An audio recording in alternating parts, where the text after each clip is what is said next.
we gather each week as congregations because we want to be inclusive community, because we want to come together and take a break in our builds and reflect together. That is the essence of our Unitarian Universalist congregations, to both center ourselves and then to be the voice of love in the world. In terms of announcements for both congregations, I do want to note that in Chester River this week, next Saturday will be the memorial service for Nancy Hart, and that is at 3 o'clock, and the details are in the newsletter. And up in Chester River today at 3 o'clock, and this is open to anyone from either congregation, in the Memorial Garden, there'll be a service of remembrance, a sort of an All Saints Day where we'll note those who've passed in the congregation, but also a chance for everybody to name some of the losses for the year, and it'll be followed by light refreshments. In Easton, we've had lots of activity. The place is just about cleaned up. If you have other places you'd like to volunteer, please check in with Ann Davis or Dick Dowdy. And I just asked both congregations to check your newsletters. The newsletter teams do an amazing job of getting a lot of the details in there. And our final mention today, before I introduce Reverend Neil Jones, is we are not going to pass the offering plate. It's a little bit harder to do when you are but there are donate buttons on both congregations.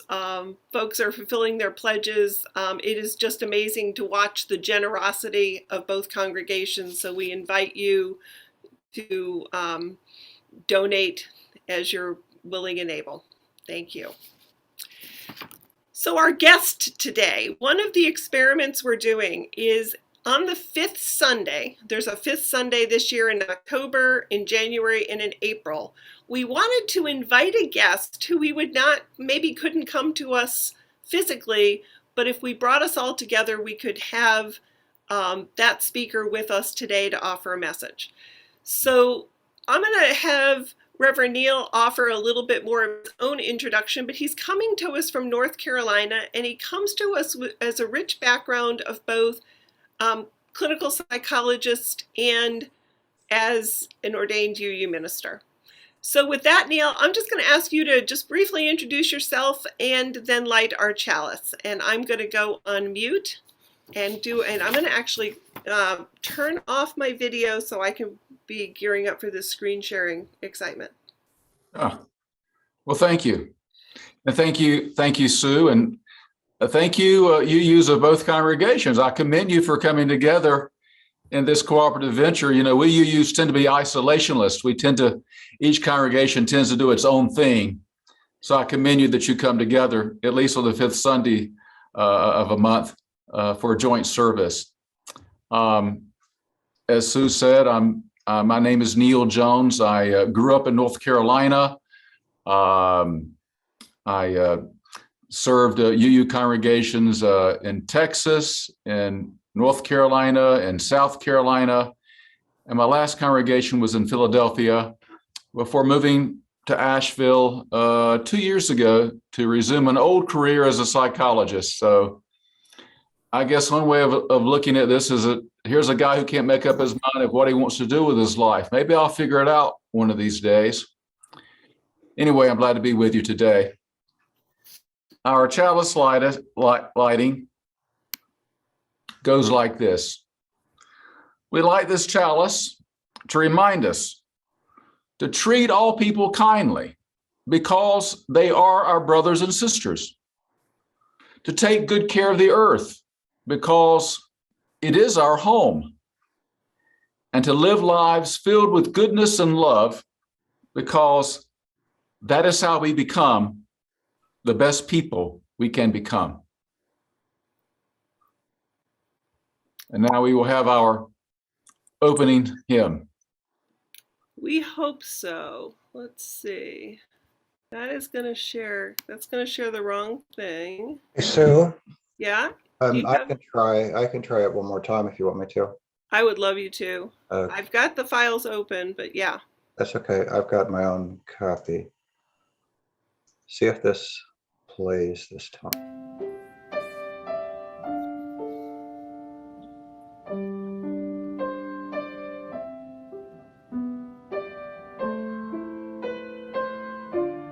Not playing?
Thank you. Spirit of Life is one of my favorites. This morning, I'm going to be reading several readings from one of my favorite writers and ministers, Frederick Buechner, who recently passed away. Our opening words are written by him, and Buechner invites us, listen to your life. See it for the fathomless mystery that it is. In the boredom and pain of it, no less than in the excitement and gladness. Touch, taste, smell your way to the holy and hidden heart of it. Because in the last analysis, all moments are key moments, and life itself is grace. And for our meditative reading, I also read from Buechner, who writes, after lecturing learnedly on miracles, a great theologian was asked to give a specific example of one. There is only one miracle, he answered. It is life. Have you wept at anything during this past year? Has your heart beat faster at the sight of beauty? Have you thought seriously about the fact that someday you're going to die? More often than not, do you really listen when people are speaking to you instead of just waiting your turn to speak? Is there anybody you know in whose place, if one of you had to suffer great pain, you would volunteer yourself? If your answer to all or most of these questions is no, chances are you're dead. I invite us to have a few moments of silence to reflect on these words.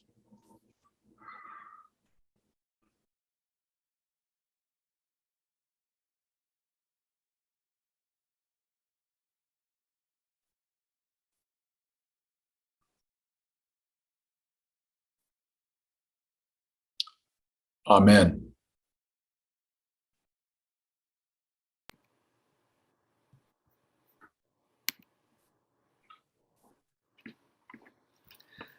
Now is the chance in our service where we build community by sharing our joys and sorrows. We have the chalice lit. I've lit the chalice behind me. I'm in the office in Easton. And I will light a first candle in a moment for the many joys and sorrows in our heart, and in specific on this day of remembrance, as we take a moment and think about those people you have lost in your lives. After I light this first candle, we will open up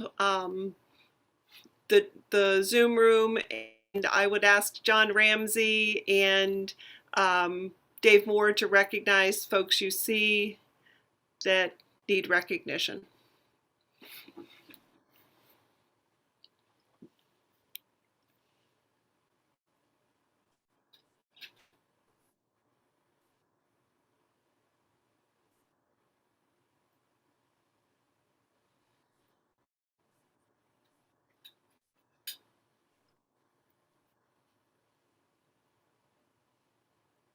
It's like everybody's very happy. There's or or whatever. No, there's nobody indicating. That's very rare. That is very rare.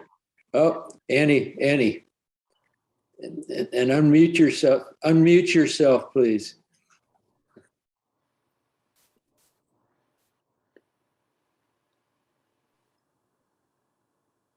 Yeah, I'm just thinking of this afternoon at 3 o'clock when we're going to be at our Memorial Garden and how we've been using it more frequently. And I'm just really grateful that we have this opportunity to do this. And the bricks will be laid for those recently departed and the others. And it just speaks to the beloved community. And I'm grateful for this opportunity today.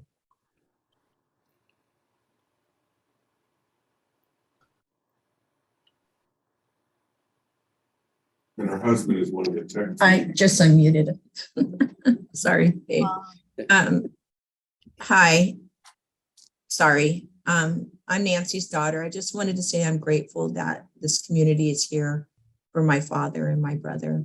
And you were there for my mother as well. Annie, thank you for the cake. Oh, there. Okay. Candle for Nancy Hart. Hi, can you hear me? Yeah. Yes. Good morning. This is Nancy. Yeah, good, your name. Thank you, Nancy. This is Nancy Scheida. I'm still filled with joy since Thursday night when the entire Soul Matters group to which I belong gathered at my house for a potluck that was just so much fun and delicious. And we had such a wonderful discussion, or I shouldn't say discussion, sharing about courage. It was so wonderful. I'm still feeling happy about everyone being here. Thank you.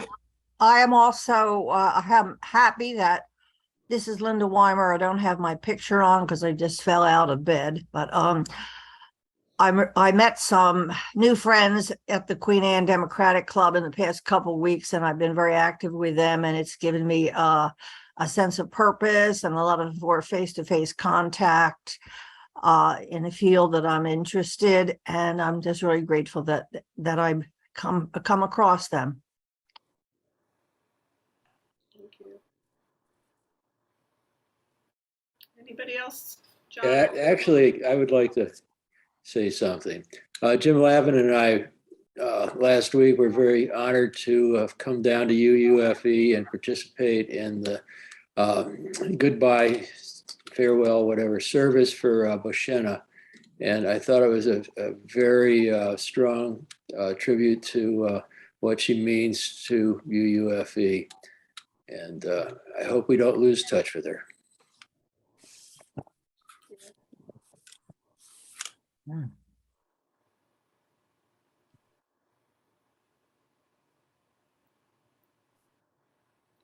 I would ask us all to take a moment to be with these candles, to feel the warmth and the connections across communities, across the 40-something miles between this community. And I light a final candle honoring what new came out of the pandemic. The connections between these two congregations, our tech teams stumbling through. We made a decision early on that tech was not going to overtly stress us. We don't have fancy systems. We try screen sharing, we experiment, but we have built relationships that stretch the Eastern Shore in ways that we did have a bit of a silver lining out of a very tough time. So I light that final candle today. And Dave, are you going to be able to screen share the next thing, or are we on me?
It's become popular for many people these days to claim that they are spiritual but not religious. What does that mean? Well, at one time, being spiritual and being religious were synonymous. But spiritual and religious are getting divorced these days as more and more Americans identify themselves as religiously non-affiliated, the famous nuns, who now represent a quarter of all Americans and a third of those younger than 30. They are the fastest growing religious group in America, if you can call them religious. This morning, I want to share with you my understanding of spirituality.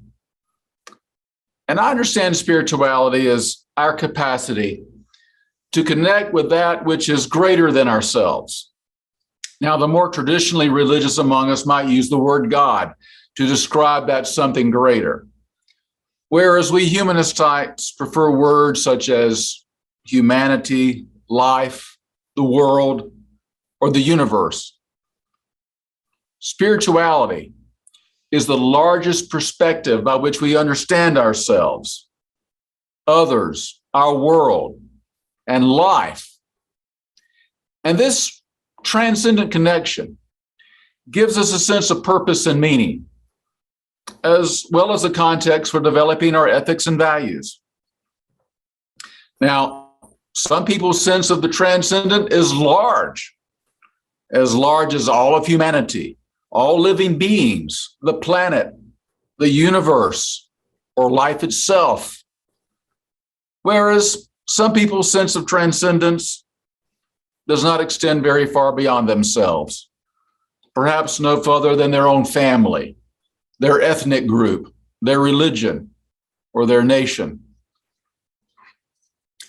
In my understanding, spirituality is innate and universal. Everyone is born with the capacity for self-transcendence, a capacity that is refracted through one's religion, culture, gender, ethnicity, family dynamics, personality, and life experiences, which explains the great variety of religious expressions and experiences across humanity. Now, spirituality is a slippery term because it's extremely subjective and personal. In fact, our spirituality may be the most personal thing about us. When we refer to someone's spirit or soul, we're referring to the essence of who that person is, the core of their being. Spirit means breath. The Bible portrays God as bringing Adam to life by breathing into him.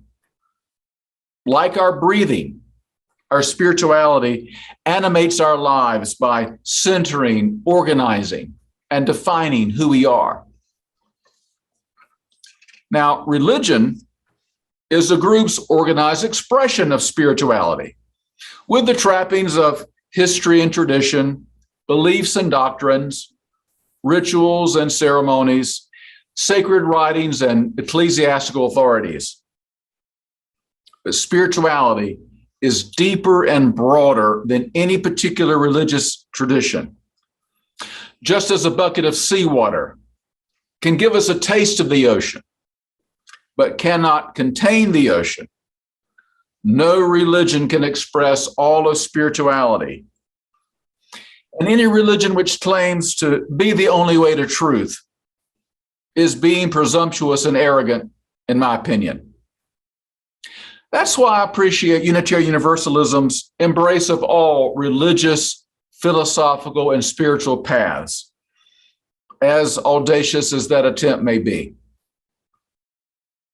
Now, I realize that some of us humanist types are squeamish about the word spiritual, but none of us should be afraid of that word, because it's not about divinity, but humanity. Your humanity and mine. It's about fulfilling our capacity to be human. The traditional use of the word salvation implies that something needs to be imparted from beyond us in order to save us. I'm always interested in the original meaning of words, and that word salvation shares the same root as the word salve, an ointment for health and wholeness. Our salvation does not require any additives. Everything necessary for our growth and development into whole human beings is implanted within us. The seeds of our humanity are like seeds in the ground. The potential only needs the right conditions to occur. So, what are some of these capacities with which we are born and which, if developed, would enable us to get beyond ourselves? I like to suggest just a few this morning, 8 to be exact. It's by no means an exhaustive list, but I believe it to be an essential list of what it means to be spiritual, which is to say, what it means to be fully human. Number 1, the capacity for reverence. Now, typically, reverence is associated with belief in God, but it need not be. The capacity for reverence is the sense of mystery and awe one feels about the universe and life and one's own life. Many of us have felt this sense while standing on the rim of the Grand Canyon, or in the delivery room when our child was born, or staring up at a canopy of glittering stars on a dark night, or into the eyes of someone who loves you with all their heart. A sense of reverence is awareness that life is grand and wonderful, far beyond our comprehension and imagination. It's knowing that though I am small and limited and finite, I am part of something much bigger than I. Now, we UUs can sometimes be dismissive of emotion, but the capacity for reverence is essentially the ability to feel deeply. Number 2, the capacity for gratitude. Gratitude is an awareness that this awe-inspiring universe and people past and present provide us with what we need to live and flourish. Life has given us gifts that we have neither earned nor deserved. Indeed, life itself is a gift. Our parents have us. Friends and family have supported us. Teachers and books have taught us. Art and music have inspired us. Plants and animals have given their lives for our nourishment. The air around us fills our lungs. The sun warms our planet. Gratitude is the capacity to realize that none of us would be here if not for the contributions of someone or something else. It's a recognition that we are ultimately dependent. That's a truth that runs counter to the American myth of the self-made person who pulls themselves up by their own bootstraps, the rugged individualist who's gotten where they are by their own brains and brawn, the self-reliant person who doesn't need anybody. Traditional religion uses the word grace, which shares the same Latin root as gratitude, to refer to God's unmerited favor. Again, we need not believe in God in order to feel grateful for life's giftedness. Number 3, the capacity for stewardship.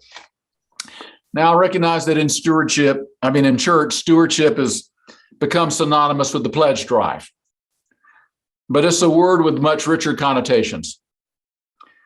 An awareness that the universe as a whole, and this planet in particular, sustain us, leads to a feeling of obligation to protect the earth and preserve its resources and its beauty. It also leads to a feeling of obligation to be a responsible steward of one's own personal resources, one's property and possessions, time and talent, body and mind. An obligation to share these gifts for the betterment of others and society as a whole, not merely for our own self-enhancement. The capacity for stewardship is the ability to see ourselves as custodians, which runs counter to capitalism's pressure to cast us as mere consumers who regard the earth as providing a limitless supply of goodies to devour, exploit, buy, and accumulate. Such a truncated view of ourselves and our planet is leading to the earth's destruction and will lead inevitably to our own. For as Chief Seattle wisely put it, the earth does not belong to us. We belong to the earth. All things are connected. Whatever befalls the earth befalls the sons and daughters of the earth. Number 4, the capacity for self-worth. Most of the universe is inanimate matter, but you and I have been gifted with the privilege of being alive. And whatever the duration or condition of that privilege, it is a privilege nonetheless, which makes our lives valuable and meaningful. An awareness of this privilege leads to recognition of our dignity and worth as human beings. The capacity for self-worth is the ability to realize that though we may have shortcomings and make mistakes and have a lot of growing up to do, we are fundamentally good because life is good and we are alive. To use a biblical image, it's the capacity to hold two truths simultaneously. We are dust and we are the image of God. This awareness of our basic goodness runs counter to the old doctrine of original sin, which holds that human beings are fundamentally defective and need a savior. Our Unitarian ancestors rightly rejected this debilitating belief. Number 5, the capacity for love. The ability to recognize our own dignity and worth is inseparably tied to our ability to recognize the dignity and worth of others, for we share our humanity. It may sound trite, but it's true. We can love others only insofar as we can love ourselves, and we can love ourselves only as we are able to love others. People who cannot abide others who are greedy, for example, expose their inability to accept their own tendencies toward greed. Or likewise, someone who is driven by perfectionism can be expected to be as judgmental of the imperfection of others as they are of their own imperfections. Love of others and self-love are really one and the same capacity. A well-developed capacity for love extends to both others and oneself what dignity and worth deserve: honesty, trustworthiness, kindness, patience, respect, generosity, and forgiveness. Number 6, the capacity for justice. A well-developed capacity for love inevitably leads to a desire for justice, Or in the words of Dr. Cornel West, justice is what love looks like in public. If you truly love others, you realize it's not enough to give them chocolates and roses. You must give them a social system which treats them with the dignity and equality that all human beings deserve. You must give them a political system that provides them a seat at the table of self-government regardless of their socioeconomic status. You must give them an economic system which, in the words of Dr. King, doesn't take necessities from the masses to give luxuries to the classes. We are not individuals who live in isolation from each other. For better or worse, whether we like each other or not, we live in community. Again, in the words of Dr. King, we are caught in an inescapable network of mutuality, tied in a single garment of destiny. Whatever affects one directly affects all indirectly. A well-developed capacity for justice takes responsibility for the human environment, which forms or deforms the human beings within it. I'm always surprised and disappointed when Unitarians of all people ask me what social action has to do with spirituality, as if the two are mutually exclusive. The pursuit of justice is not the absence of spirituality, it is its fulfillment. Number 7, the capacity for creating meaning. Now, as far as we know, squirrels do not pause in the midst of gathering nuts and ask, what's the meaning and purpose of my life? The question of meaning and purpose is a distinctly human question, and it's a challenge for all of us. Now, some religious people may think that they're off the hook in answering this question because, in their way of thinking, God has a master plan for the entire universe. Even if that were true, believers must still discern the will of God for their lives. Whether or not you believe that the universe has meaning, you must still figure out the meaning and purpose of your life. Ironically, this capacity to define meaning is not developed by asking, what's the meaning of life? Because it's not a question to be asked, but to be lived. The meaning of life is discovered in and through the experience of living. Now, for many people, life is made meaningful by their close relationships, particularly their family and friends. Many of us will agree with Henry Nouwen.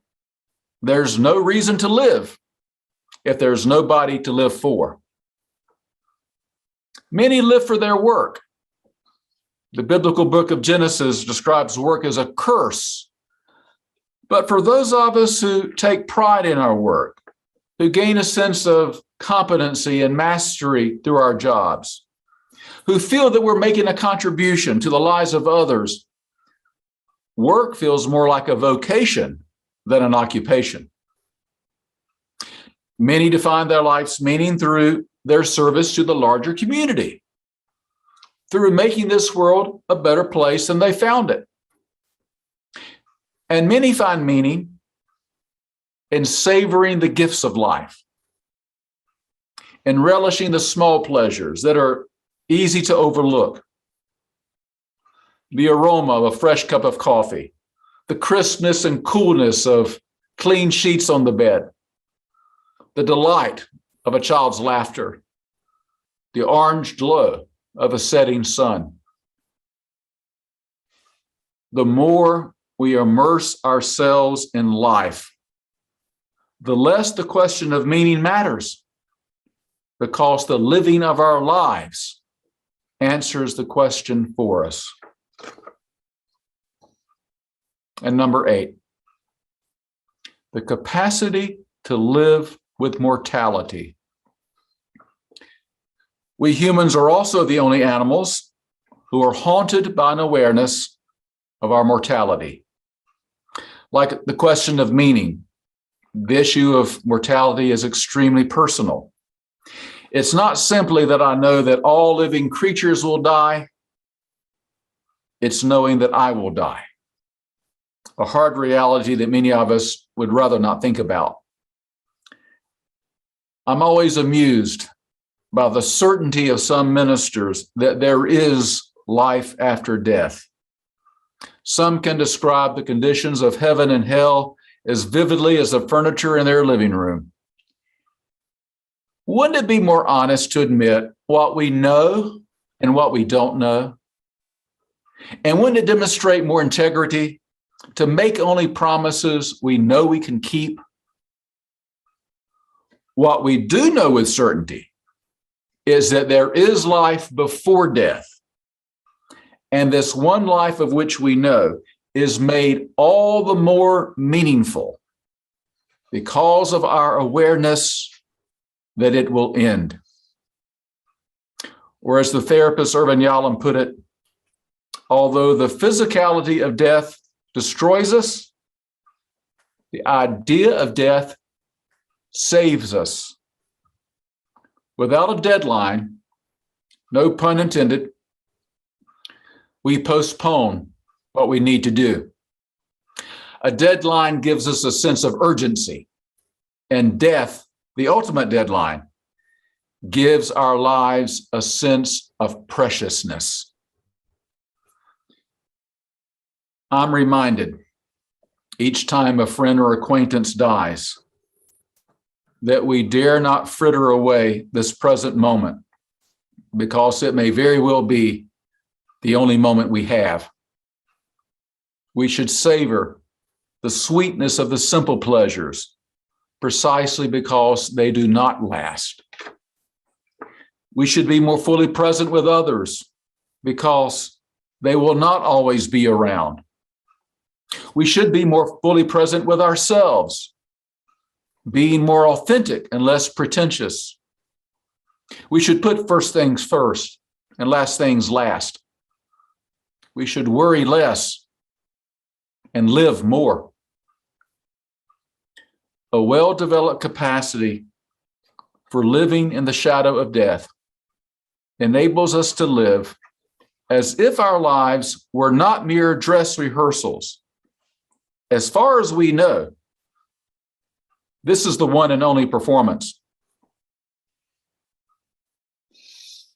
So in my way of thinking, these are just some of the capacities that represent our spirituality. Now, clearly, all persons are at different points in the process of developing these capacities. Some people come to see life as a gift, whereas others experience life as solitary, poor, nasty, brutish, and short, to quote Hobbes. Those whose basic needs have been met are more likely to feel gratitude than those who have been deprived. Those who've been shamed or abused may not come to recognize their own dignity and worth or that of others. To be born with a capacity does not guarantee that the conditions of life will favor its development. Genetics, family of origin, geography, and socioeconomic status can deal us a promising or problematic hand, to say nothing of the cards we deal ourselves through our own choices in life. Another trite but true statement is that life can be unfair and unkind. The ethical challenge for you and me is to make this life fairer and kinder so that all persons have the opportunity to realize their full capacities as human beings. to be spiritual, whether they are religious or not. Amen.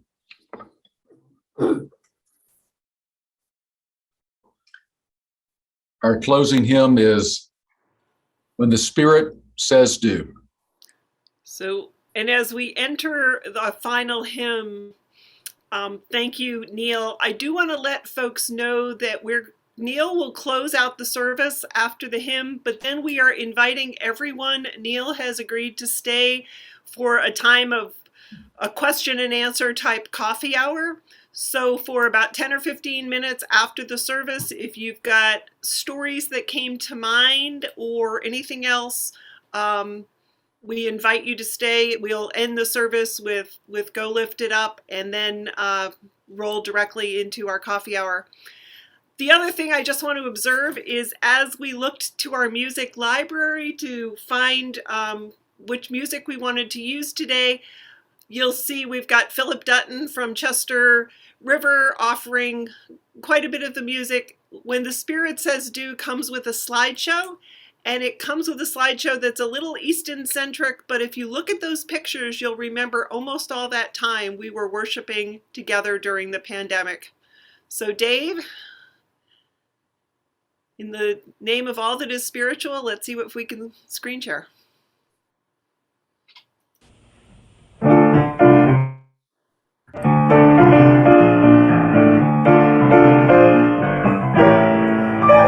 Gotta do when the Spirit says do. You gotta do when the Spirit says do. When the Spirit says do, you gotta do. Oh Lord, you gotta do when the Spirit says do.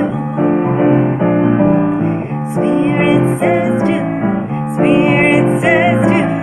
Spirit says do. Spirit says do. Spirit says do.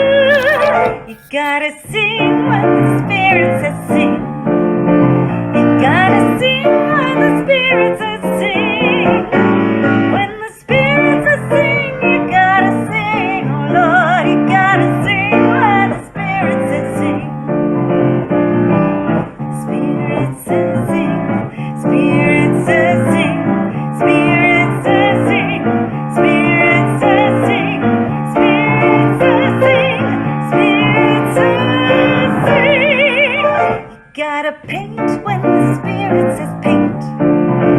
You gotta paint when the Spirit says paint. When the Spirit says paint, you gotta paint. Oh Lord, you gotta paint when the Spirit says paint. Spirit says paint. Spirit says paint. Spirit says paint. Spirit says paint.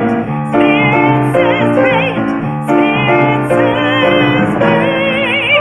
You gotta dance when the Spirit says dance. You gotta dance when the Spirit says dance. When the Spirit says dance, you gotta dance. Oh Lord, you gotta dance when the Spirit says dance. Spirit says dance. Spirit says dance. Spirit says dance. Spirit says dance. Spirit says dance. Spirit says dance. You gotta do when the Spirit says do. You gotta do when the Spirit says do. When the Spirit says do, you gotta do. Oh Lord, you gotta do when the Spirit says do. Spirit says do. Spirit says do. Spirit says do. Spirit says do. Spirit says do. Spirit says do. Spirit says do.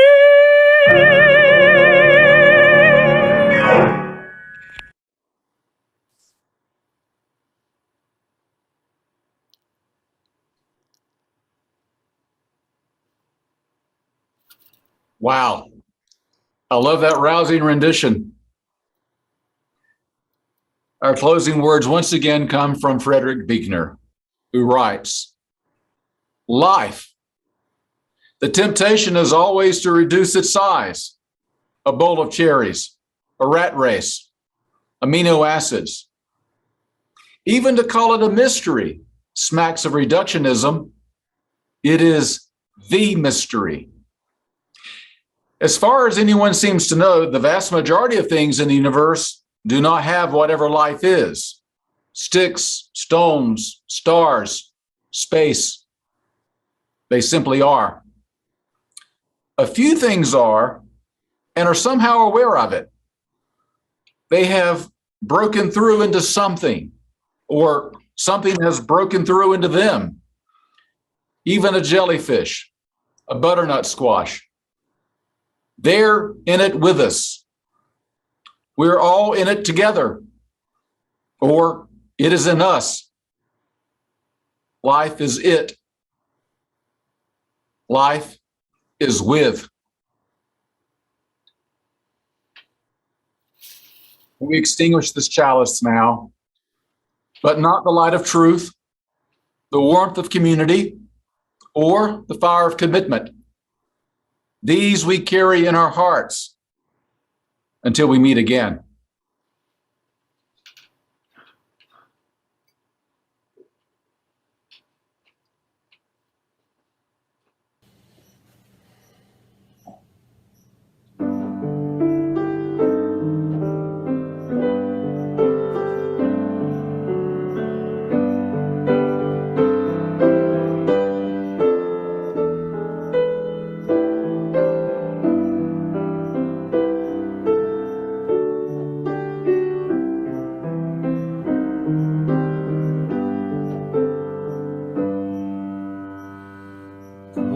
Lifted up, love bless your way. Moonlight, starlight, guide your journey into peace and the brightness of day.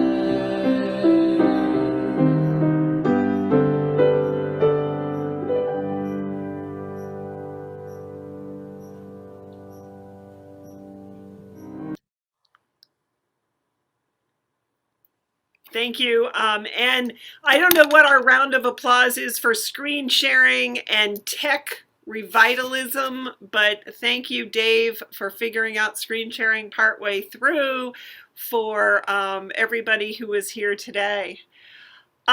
So you can go to gallery view or speaker view. But I'll start with one question and then we can sort of round through that. Of all the pieces, Neil, of the 8 capacities, do you have one that jumps out as the most grounding of our spiritual strengths? That's a good question. And you can answer it at the end. I know it may sound trite, but I really do believe this and feel this. I think love is the most essential human quality. I really do. We say God is love, but human beings at our best, we're love too. Thank you. Would anybody else like to ask a question or offer a brief reflection on something you heard?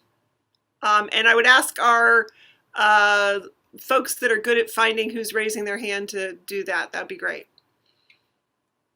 Well, one question I would ask people is, I just listed a short list of qualities that I think are essential for being fully human. I know it's not a complete list. I'm just wondering if there are any other particular qualities that you think are distinctly human and distinctly make us human. I wonder if anyone has any thoughts about that. Yeah. Go ahead. Yes, I have a comment on that. It's the capacity to love others. Pardon me, it's the capacity to love others. I think, and to see ourselves in others. I think there's a lot of things that animals and humans share. And we are not just the only ones that think and consider things, but the the capacity to love, now if we have the capacity to love all other people, we don't always do it. Mm. Mm. Yeah, think about that. Think about, and I won't even name anything in particular, but think about when you have read or witnessed acts of cruelty. What's lacking is compassion. And we think how inhuman when an act of cruelty is committed. I think that says a lot that we would call acts of cruelty inhuman because there's a total lack of compassion. Yeah. How do we signal?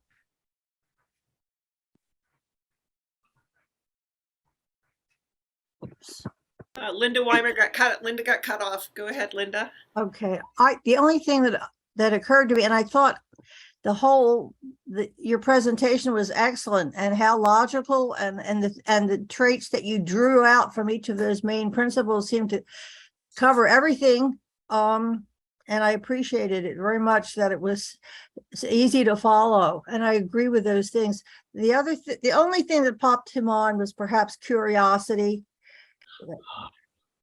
a desire to learn more a lot of the time. Oh, yeah. Thank you. I love that. Yeah, how else do we learn and grow if we don't become curious? In fact, as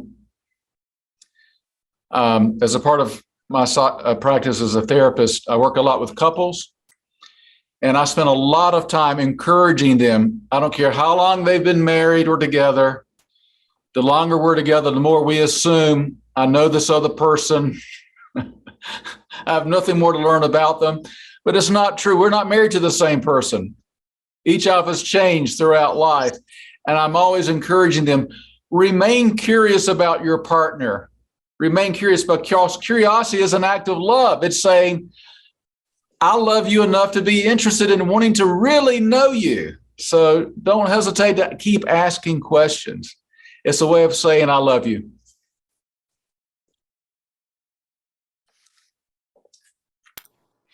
Nancy Shida. Good morning. I was very inspired by your talk. And maybe it's because I mentioned in my sharing my joy that the theme of the month is courage. But we talked a lot about people who have the courage to keep going, for example, after the death of a child. That's just an example. But do you think that's one of the innate abilities of all humans, to have the courage to get up in the morning, to have the courage to go on? Mm, yes. Do you think so? Oh, absolutely. Absolutely. I'm like, you've got me thinking about one of my favorite TV series I've gotten into. One of my personal habits is I get into a TV series and I don't watch anything else until I watch every episode of all the seasons. I'm currently in a series called A Million Little Things, and it comes from someone's quote, "What is friendship? Well, it's a million little things." But one theme I've noticed in that series is the power of secrets and deception and lies. And a lot of times we keep hard truths a secret because we don't want to hurt people's feelings and keep the peace. And yet one thing the series keeps pointing out is, if we can have the courage to face the truth in the long run, we actually build trust and build relationships. And I think just the courage to face the truth, to speak the truth, to hear the truth, that too helps make us more human. Courage doesn't have to be displayed merely on the battlefield, but even in those small, everyday moments of life. Yeah, I think you're right. I think it takes a lot of courage to be truly human. I do. Thank you. Annie? Yeah, I really, when you spoke about recognizing our own worth and dignity, before we can reflect that in our lives for others, that really spoke to me. I'm thinking of all of the atrocities that have happened, throughout throughout history, but especially more recently, the shootings, we who have been teachers, the bullyism in the classrooms, people who don't treat each other well and with respect, I think it comes from their own lack of self-worth and dignity. And to get in touch with that and heal that first, I think is just so important. Oh, I definitely agree with you about that. It's obvious when someone commits such acts of atrocity, it's obvious that they have objectified this person they're victimizing and no longer see them as a human being, but as an object, as the other. Mhm. But I think it does stem from the fact that they have lost their own sense of dignity and worth. And, when you delve into the background of so many of these shooters, for instance, you find that comes to the surface, that they've lost their sense of self-respect and self-worth. That does come out. Thank you, Neil. I think I saw Bob Bjork's hand up. Yes, his hand was up. Yeah, I guess, you talk about love, and I guess Jesus is one of his commandments was love thy neighbor. But how do you love your neighbor when you don't like him? Oh, that's a great question. I think I know it sounds contradictory, but I think it's true. I think we can love people we don't like. I mean, come on, many of you are parents or have been parents. I'm sure there have been times when you have not liked your kids. I'm sure of it, but you didn't stop loving them. It is possible. It is because I think of love as running deeper than like or dislike. I think of love as holding on to your recognition of their value and their worth and our bonds together, even when they do things that are not very likable or that displease us. And part of what helps, of course, is recognizing that I too am not very likable sometimes. And I do some things too that are awful and not pleasing as well. So I think that kind of self-awareness and humility helps. I think it helps. It reminds me of, I think there were a couple things that Martin Luther King said on loving your enemy. And it leans into two values I heard today is curiosity and looking for something that you appreciate. The way they tend their yard, the way they care for their elder parent, that he's, I think some of the quotes where he doesn't see you dive into that, but you look for those little streams of light that lifts the humanity of the other. And I think likability also gets to, do I agree with? So it's I think a couple of the values that I heard today are little bridges. Yeah. Interesting. Do we have any other folks that wanted to share today? Pieces. And also, I would invite. And we may be splitting hairs here with definitions. For me personally, I came from a very fundamentalist Baptist background where dogma was high on the list. I did not find dogma personally very satisfying because dogma is basically somebody else telling you what to believe, so that you're freed of the burden of having to think for yourself. I would invite him to really look closely at our 7 UU principles, because as opposed to telling you what to believe, they are guides of how to live, and I think live more fully as I said this morning, as a full human being. That's what attracted me to Unitarian Universalism, was not any dogma. I'm sick of dogma. I'm sick of political dogma. I'm sick of religious dogma. I'm sick of people telling me what to think. I can think for myself, but I need principles to help guide me, and I would encourage him to give those a close look. They're wonderful to live by.